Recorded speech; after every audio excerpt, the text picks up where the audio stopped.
Ángeles en Radio.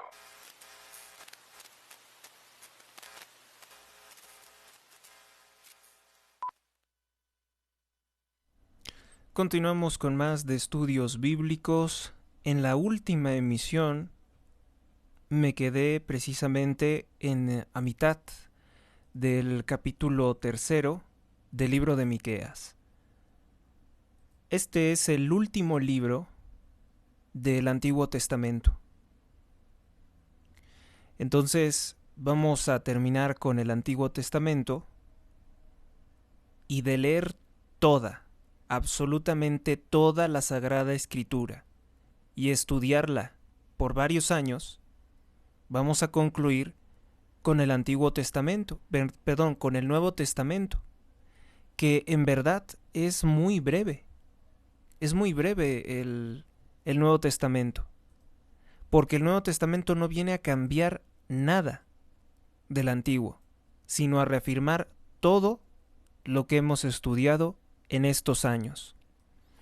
Los programas más antiguos, recuérdese que están disponibles en mi cuenta de iBooks, que ya dentro de poco voy a retornar a atender por buenas razones, ¿verdad?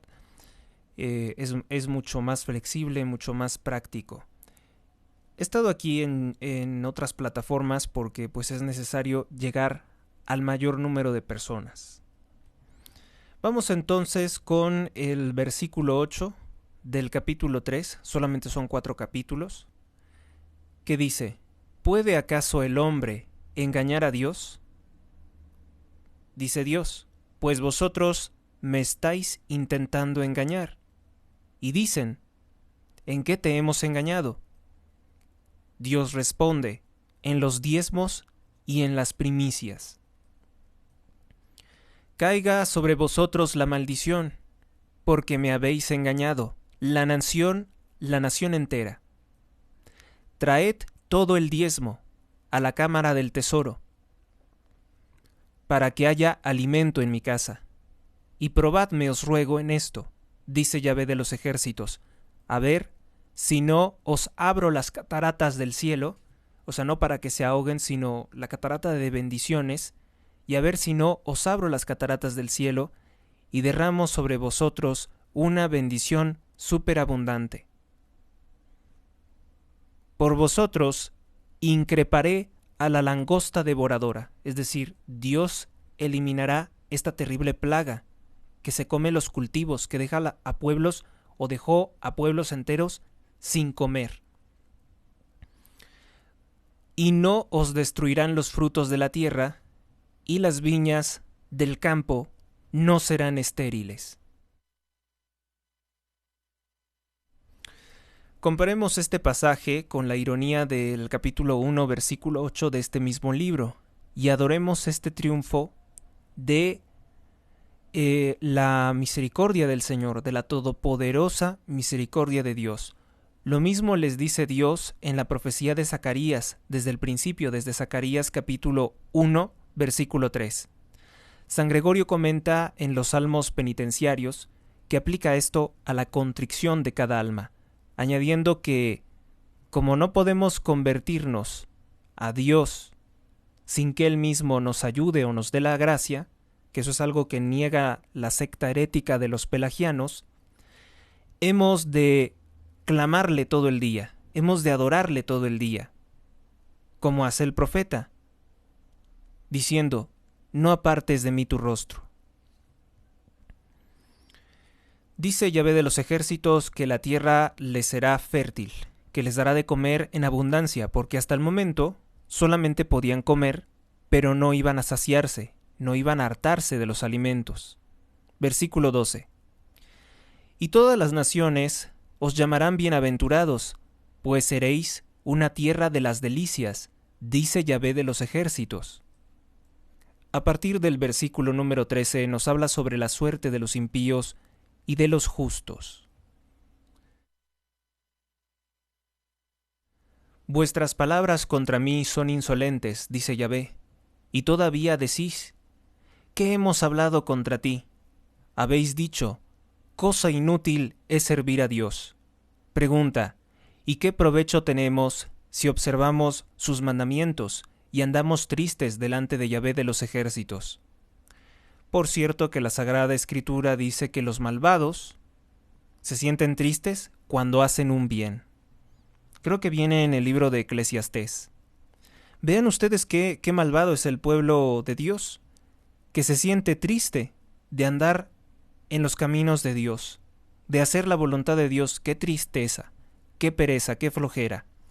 Cosa inútil es servir a Dios, y qué provecho tenemos si observamos sus mandamientos y andamos tristes delante de Yahvé de los ejércitos.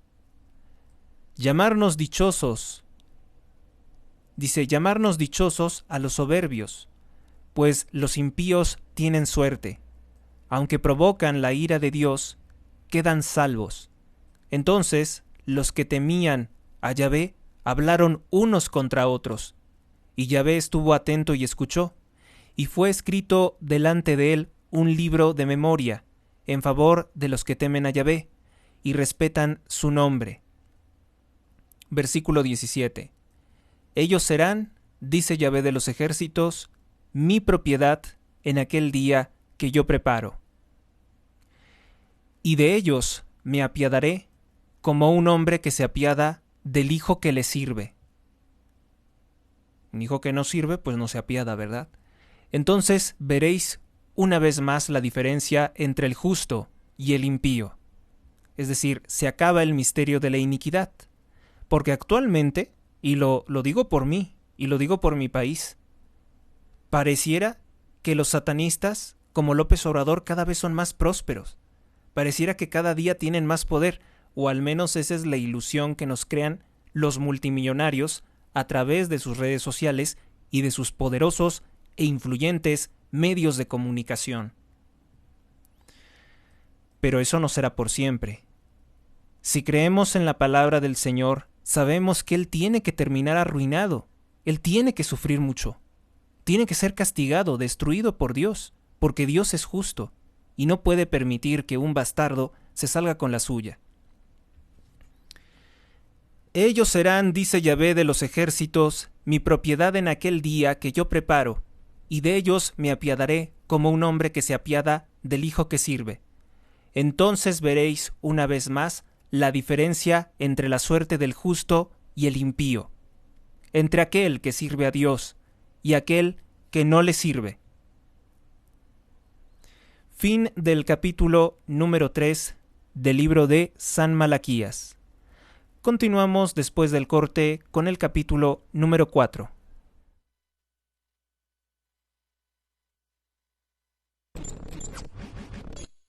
En un momento regresamos.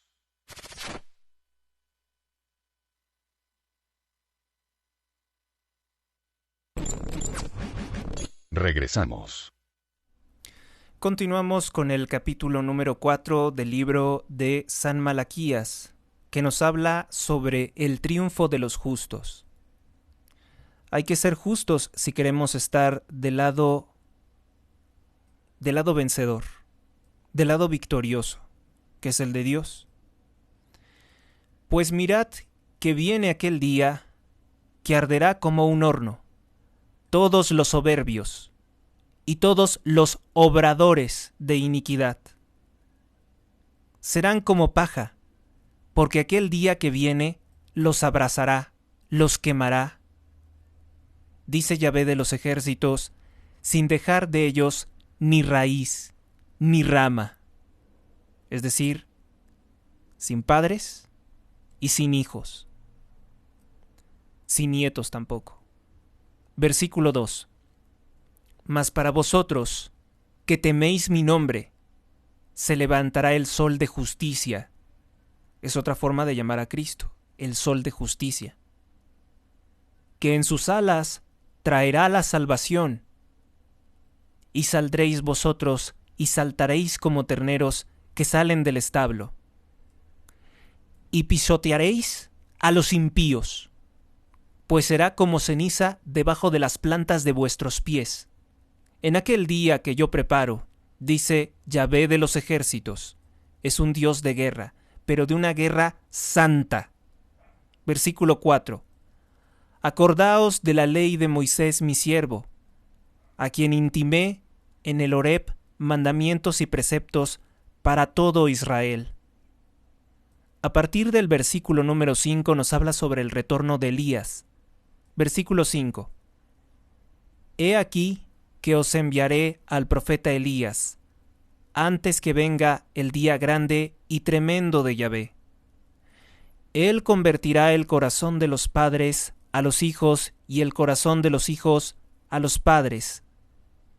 No sea que yo viniendo hiera la tierra con el anatema.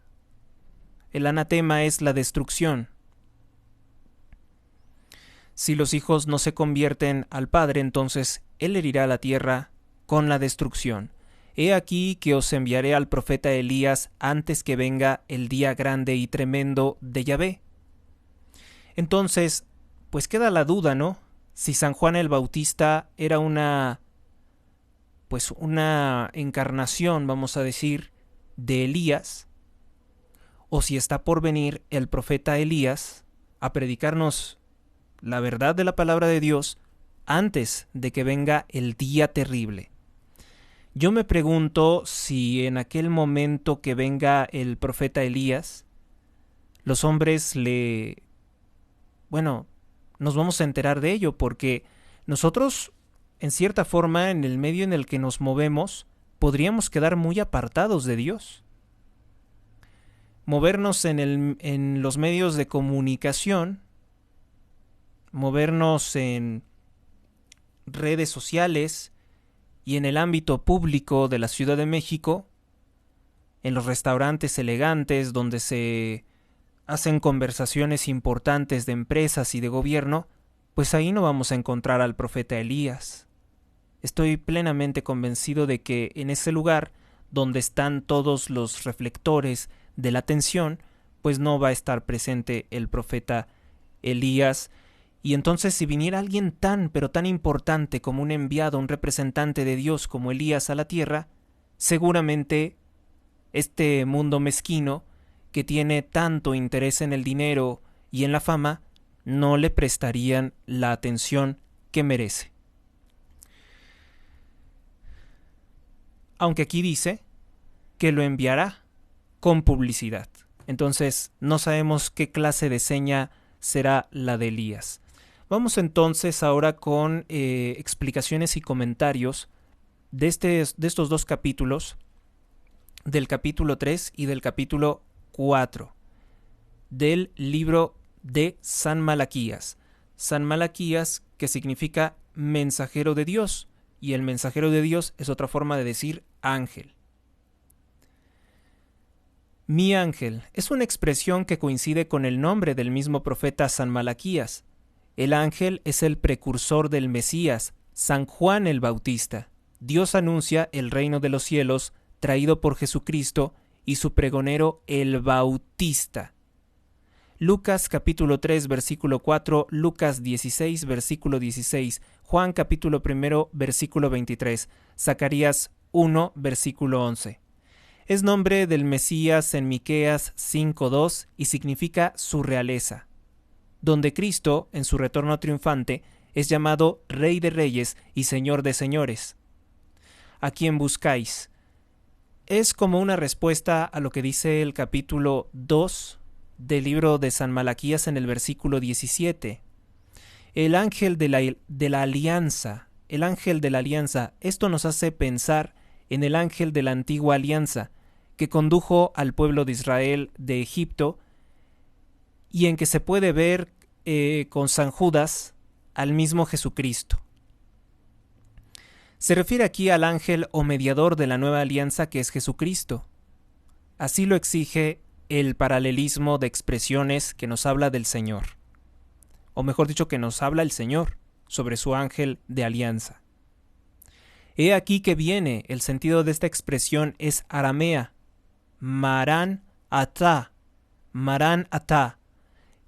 que San Pablo utiliza en la primera carta a los Corintios capítulo 16 versículo 22, que era una fórmula de saludo y de oración entre los primeros cristianos, que tenían esta expresión en arameo, como se ve en el texto Didaje.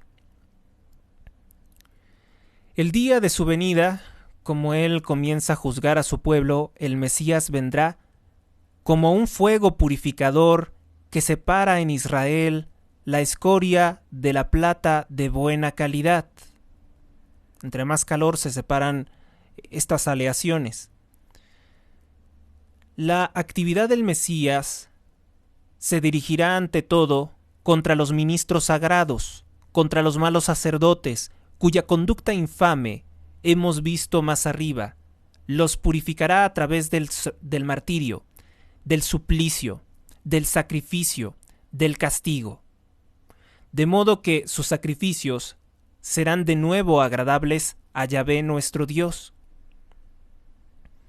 Donde San Juan el Bautista traza un retrato del Mesías en todo semejante a este. En Mateo capítulo 3, versículo 10 al versículo 12.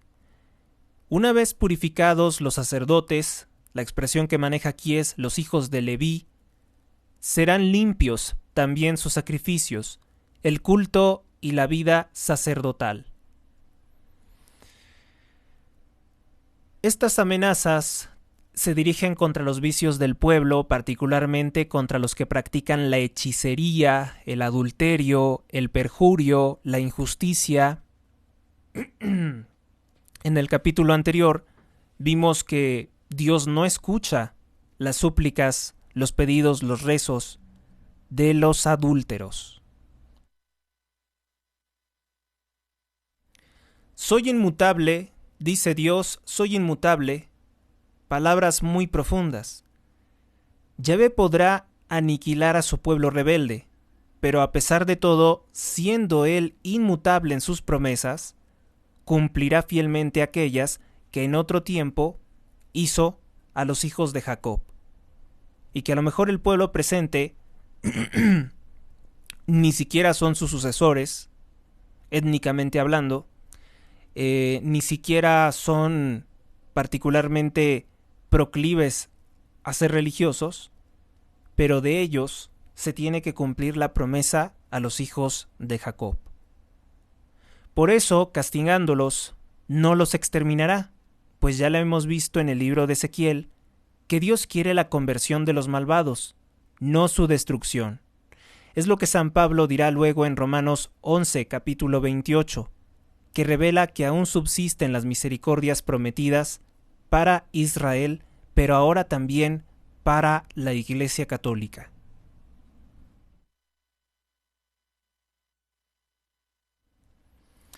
Después tenemos el versículo número 7, que nos hablaba de la adoración deficiente, ¿no? Y sin embargo, ante esa adoración deficiente, Dios pone su misericordia para la salvación del género humano. Se refiere también a la negligencia en pagar los diezmos y las primicias que la ley ordenaba en Levítico 23 y en otras partes de la Sagrada Escritura. En el versículo número 13 nos dice, nos comienza a hablar sobre la suerte de los impíos y de los justos, que se acaba el misterio de la iniquidad y comienzan a cobrar caminos distintos. Vuestras palabras son insolentes. Se refiere a la falta de confianza en la justicia de la providencia divina, que los pusilánimes y los faltos de fe han expresado.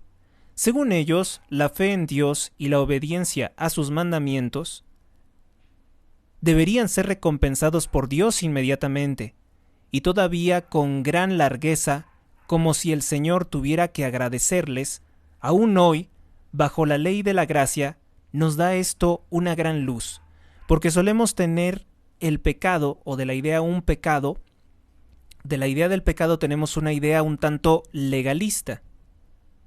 Pensamos solamente que si violamos tal o cual precepto, se tiene que cumplir entonces como que, bueno, entonces si yo no violé tal precepto, tú me tienes que dar tal cosa, y las cosas no son así con Dios.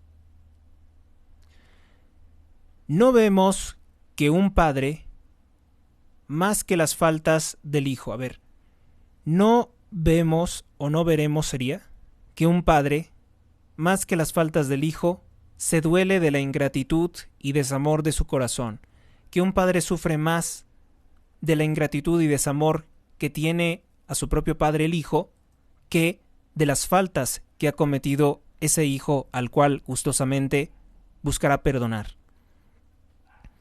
En el versículo 16 dice: entonces los que temían a Yahvé hablaron unos contra otros, y Yahvé estuvo atento y escuchó, y fue escrito delante de él un libro en memoria en favor de los que temen a Yahvé y respetan su nombre.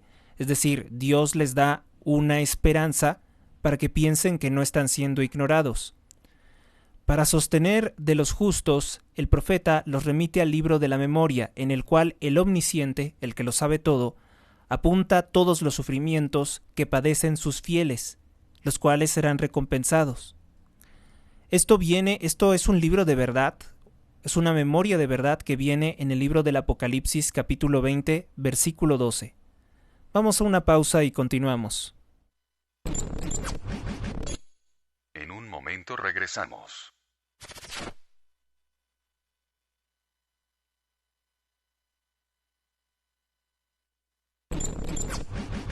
Regresamos.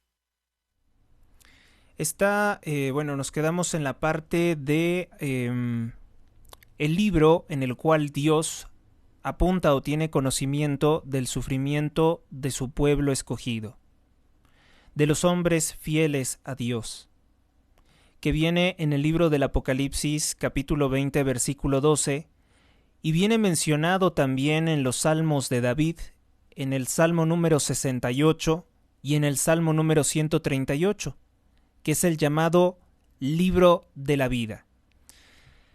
Sufrimientos, pero también buenas acciones, son recordadas por Dios en ese libro. Y por tanto debemos de comprender que ese es auténticamente el libro de la vida. ¿Cuáles de nuestros actos se hacen realmente en vida o sintiéndonos vivos? ¿Y cuáles de nuestros actos pues son una cosa que se hace pero no tiene el provecho, no tiene el mérito de ser inscrita en el libro de Dios? Hay gente que tiene muchos títulos, tiene títulos admirables en conocimientos, en universidades nacionales y extranjeras, pero ¿qué de lo que han hecho en su vida se haya inscrito en el libro de Dios? ¿Qué considerarían que sería destacable de ser anotado en el libro de la vida de Dios? Admirable revelación es esta, la que nos hace San Malaquías y obviamente el libro de los Salmos y el libro del Apocalipsis para consolar a los afligidos. Porque algunas veces también hemos pensado que aquello que no aparece dentro de los medios de comunicación, aquello de lo cual no queda un documento de esos que ahora falsamente se dice documentos históricos, no habrá evidencia de que esas cosas existieron o de que tal cosa nos ha ocurrido. Aunque pensamos, en cierta forma, en alguna parte del mundo, en alguna parte del universo, debe de quedar testimonio de lo que hemos padecido. Y esta es la respuesta de Dios. Existe en la memoria de Dios, a modo alegórico dice que es el libro de la vida, pero es Dios mismo el que guarda todo lo que hacemos, todo lo que somos. ¿Quiénes somos nosotros, más allá de lo que poseemos? Si hoy te quitaran todo lo que posees, incluida tu vida, ¿qué es lo que queda de ti? Eso lo guarda Dios. Nos guarda a todos Dios. Es un consuelo para tener esperanza en lo celestial. Es a la vez una exhortación a practicar el apostolado de la buena conversión. Una buena conversación debe de conducir a una edificación mutua, es decir, a un mejoramiento o enriquecimiento de las personas que conversan, no una discusión estéril. San Pablo nos enseña también qué agrada a Dios como sacrificio de alabanza al fruto de los labios que confiesan su nombre. Hebreos capítulo 13, versículo 15. Así el Divino Padre se consuela de los que murmuran de Él, con los que se juntan para discurrir sobre Él con interés y aburrimiento.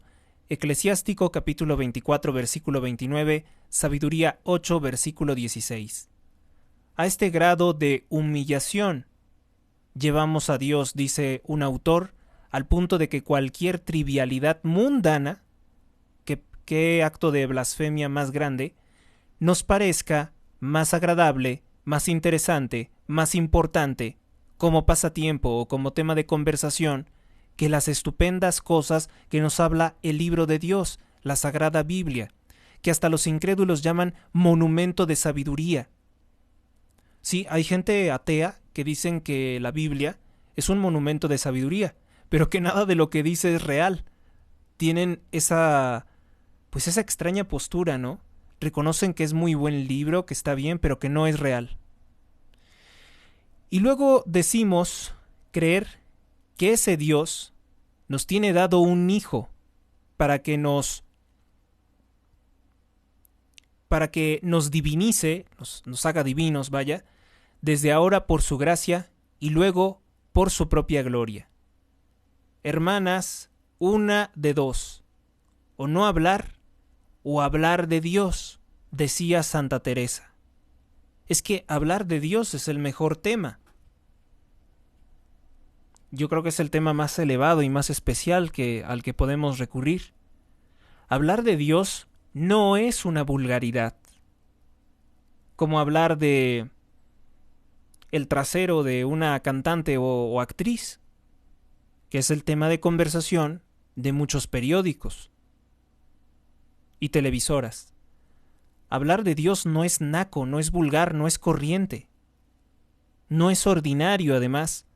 ¿Por qué? Porque si entráramos a hablar de Dios sin ningún conocimiento previo, pues sería un ridículo y caería también en una forma de blasfemia. Entonces, no cualquiera, solo los bien entendidos hablan de Dios. Los científicos que quedan en lo ordinario, en lo vulgar y ordinario, pues no tienen la capacidad de hablar de Dios. Vamos ahora con algunas anotaciones sobre el capítulo número 4 del libro de San Malaquías, que comienza hablándonos del triunfo de los justos. El texto hebreo incorpora 6 versículos al capítulo 3, o sea, los que están al principio del capítulo 4.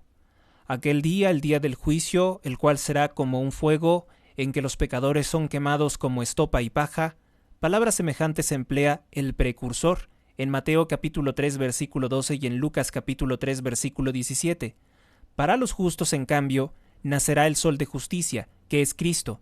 La exégesis católica siempre ha reconocido en este pasaje al divino juez para hacer justicia a los justos, gramática que concuerda con el pasaje de Isaías capítulo 60 versículo 19, Lucas capítulo 1 versículo 78, segundo libro de Pedro capítulo 1 versículo 19, Zacarías capítulo 3 versículo 8 y Zacarías capítulo 6.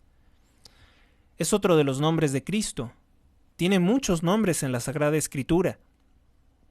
Aquí es el sol de justicia, pero también lo hemos escuchado como el justo, como el león de Judá, etc.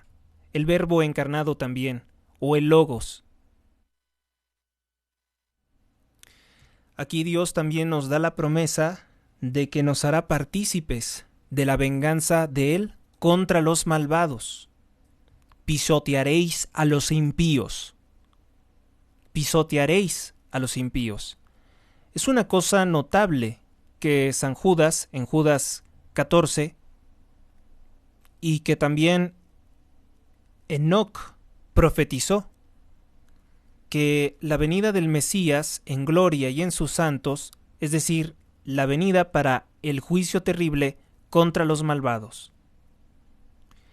El día grande y tremendo, así se distingue esta venida de Elías en persona, para preparar al pueblo,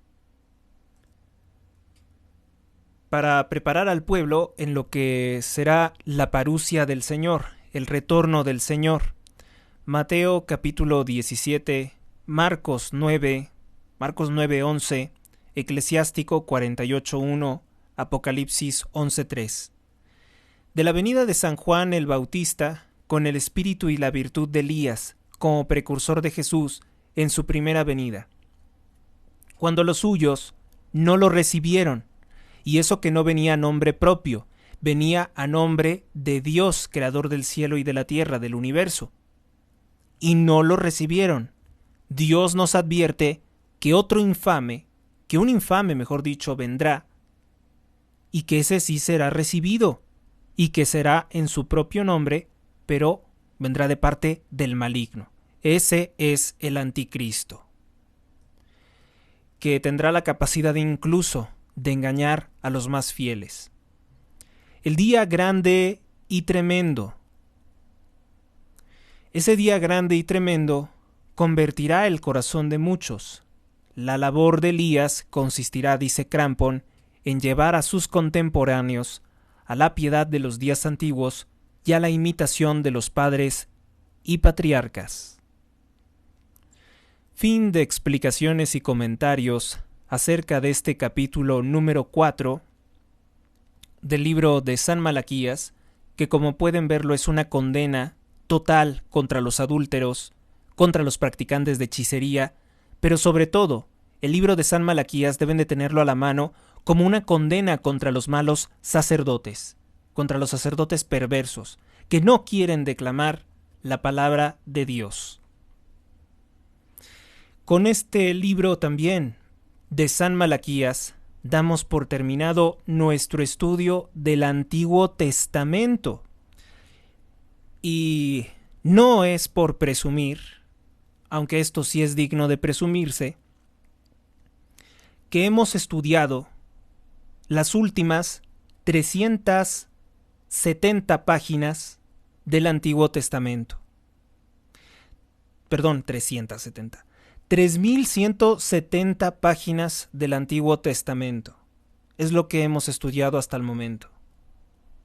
Y nos ha servido de mucho, porque ya no caemos fácilmente en los engaños del maligno. Ya sabemos qué frases que suenan bonito, como hace el bien sin mirar a quién, o frasecitas humanistas de que todos deben de comer, que todos tienen derecho a comer, y que por eso el comunismo debe de llegar y que los pobres son santos.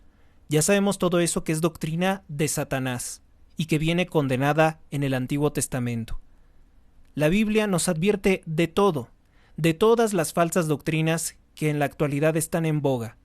Todas las falsas doctrinas, sean LGBT, feminismo, morena, incluso los del climático, todo eso viene denunciado en la Sagrada Escritura. Los animalistas, los vegetarianos vienen condenados también en la Sagrada Escritura en el Antiguo Testamento. Entonces, los malos se desesperan. Y es obvio que por eso, por estudiar la Sagrada Escritura, por compartir elementos de la Sagrada Escritura, a mí me han expulsado de infinidad de grupos, de supuestas personas que estaban en la causa conservadora, que estaban en la causa cristiana, gente que se dice simpatizante, no sé qué conexión tengan, yo creo que son empleados todos, que tiene conexión con Donald Trump, dijeron que no, estudios bíblicos no nos gusta la Biblia. Pero sí les gustan las doctrinas absurdas de Osho, les gusta creer que cuarzos, que colgantes de orgón les protegen de fuerzas malignas, etcétera, etcétera. Hemos concluido entonces con las primeras 3172 páginas del Antiguo Testamento de la Sagrada Escritura. ¿Qué todos libros hemos pasado? En un momento les digo. Hemos estudiado el libro del Génesis, el libro del Éxodo, el libro del Levítico, el libro de Números, el Deuteronomio, el libro de Josué, el libro, de Josué, de Ruth, Hemos estudiado los dos libros de el sacerdote Samuel, los dos libros del sacerdote Samuel.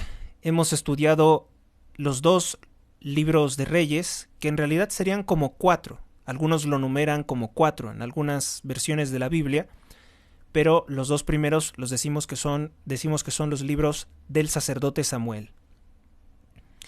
Hemos estudiado el libro de Crónicas, que aunque parece una repetición de lo que dice el libro de Reyes, en realidad añade muchos elementos de hechos que se habían perdido en otros libros y que nos sirven de mucho complemento.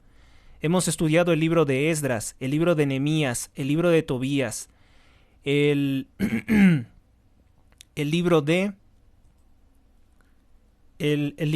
Judith, el libro de Esther, que es una representación de la Sagrada Virgen que aboga por nosotros ante el Rey del Universo, que es además su Hijo.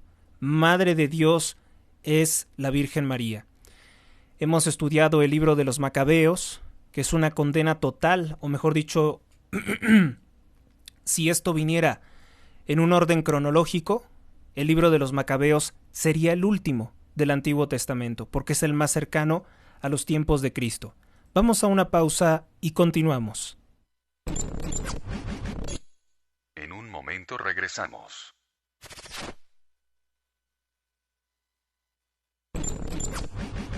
Regresamos. Regresamos y es realmente muy grato comentar todo esto.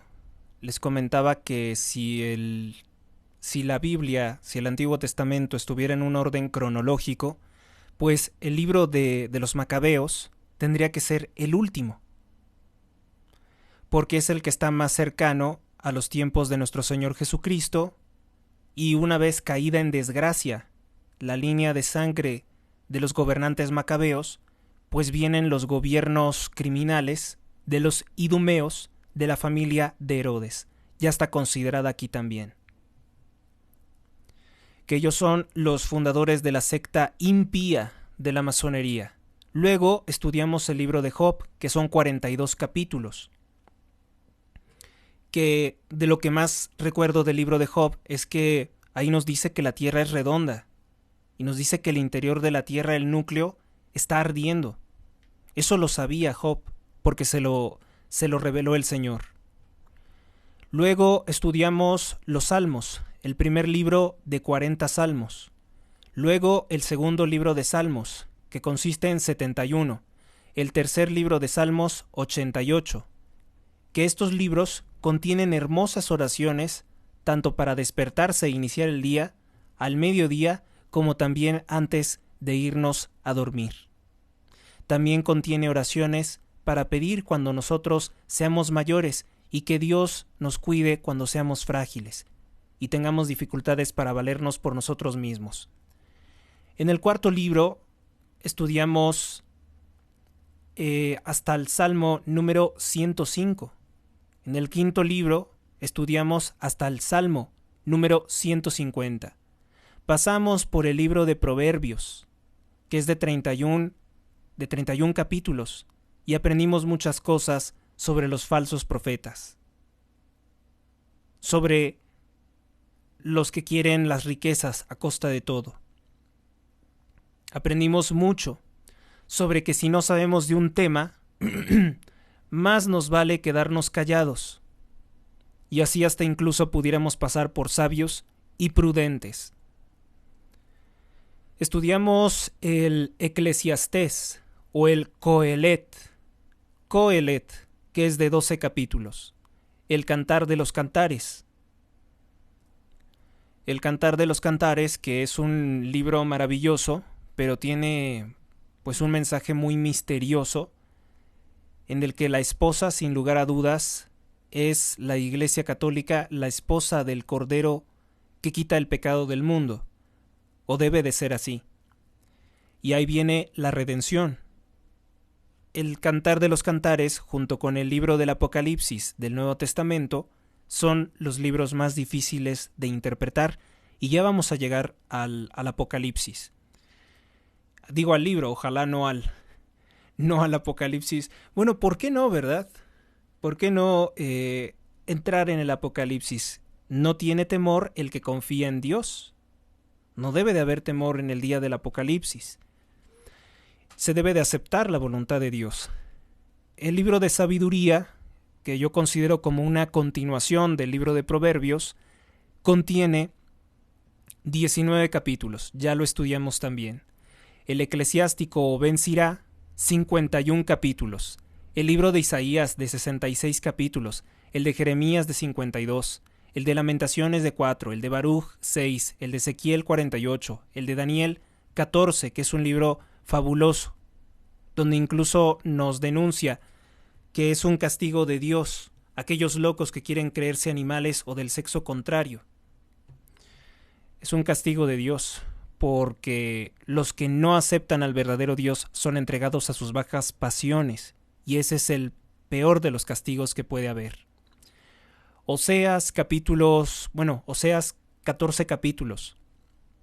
Mi pueblo se muere por falta de conocimiento, es decir, por falta de Cristo. Joel capítulos son 3.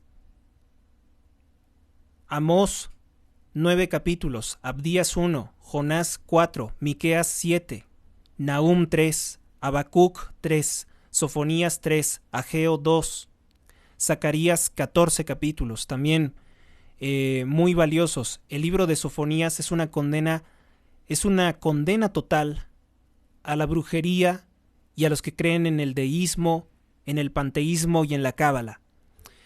El libro de San Malaquías, que es una condena total contra los falsos profetas, contra los malos sacerdotes que no predican la palabra de Dios. Así es como terminamos, después de varios años, con el Antiguo Testamento.